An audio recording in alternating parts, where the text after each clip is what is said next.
Réunissant des membres du gouvernement, des parlementaires, des acteurs de la société civile, des partenaires internationaux ainsi que des enfants, la cérémonie de la célébration de la Journée internationale des droits de l'enfant organisée par le ministère du Genre, Famille et Enfants a eu lieu dans la salle de spectacle du Palais du Peuple ce mercredi 20 novembre, date commémorative de cette journée. La ministre du Genre, Famille et Enfants, Léonie Kandolo Omoy, a lancé un appel pressant à tous les acteurs de la société pour respecter les droits des enfants en général et ceux de la République démocratique du Congo en particulier. Léonie Kandolo Omoy a dénoncé l'agression rwandaise imposée à la RDC par le Rwanda et ses supplétifs du M23 qui bafouent les droits fondamentaux des enfants.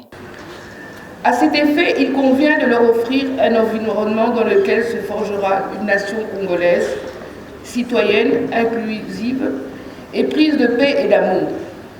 Cela passe par la protection des droits de l'enfant, mis à rude épreuve à travers le monde par les conflits armés, les guerres, les diverses formes de violence, de discrimination, de traite des enfants et leurs exploitations, pour ne citer que cela.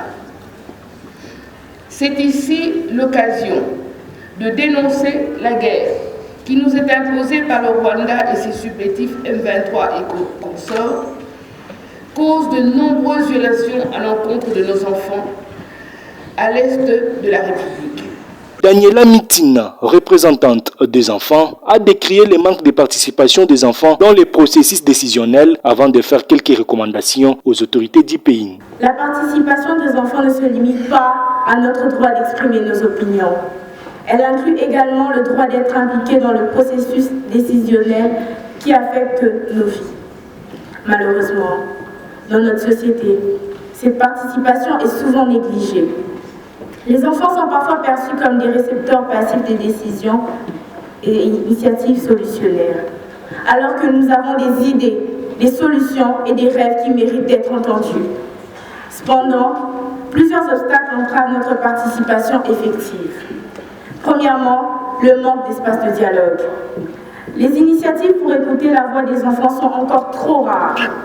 Il est essentiel de créer des plateformes sécurisées et constructives où nous pouvons partager nos idées et préoccupations.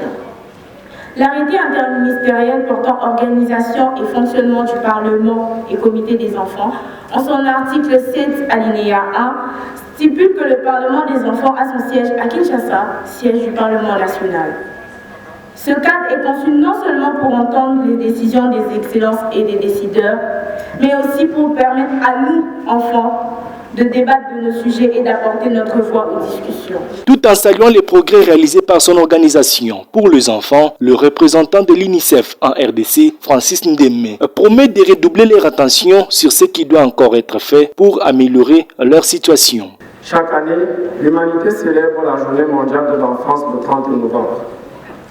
C'est le jour où l'autorité sur les droits de l'homme le plus largement ratifié de l'histoire. La Convention relative aux droits de l'enfant a été adoptée en 1989. En cette journée, nous célébrons les progrès réalisés pour les enfants et nous redoublons notre attention sur ce qui doit encore être fait pour améliorer leur situation. En ce 20 novembre, une journée où, au-delà des discours, nous voulons mettre en lumière les enfants encore une fois, leurs droits et les efforts que nous ne cessons de fournir pour permettre aux enfants de jouir pleinement de leurs droits. Pour sa part, Nadine Nzambo, promotrice de l'école Les Amis de Daniel, a exhorté le gouvernement à honorer ses engagements pour l'émergence d'un pays à l'écoute des enfants. La société civile est honorée de joindre en ce jour le gouvernement pour soutenir toute action en faveur d'un environnement plus protecteur des enfants en RDC. En cette circonstance, nous, la société civile, exhortons le gouvernement à commémorer ses engagements à l'émergence d'un pays qui est à l'écoute de ses enfants. Pour ce faire, il faut que le gouvernement fasse tout son possible pour mettre en place les structures de participation des enfants telles que prévues par notre législation. La Journée internationale des droits de l'enfant a été célébrée en RDC sous le thème « Place à la voix des enfants ». C'est par la remise des cadeaux, dont une tablette, un casque et des cahiers aux enfants que s'est clôturée cette cérémonie.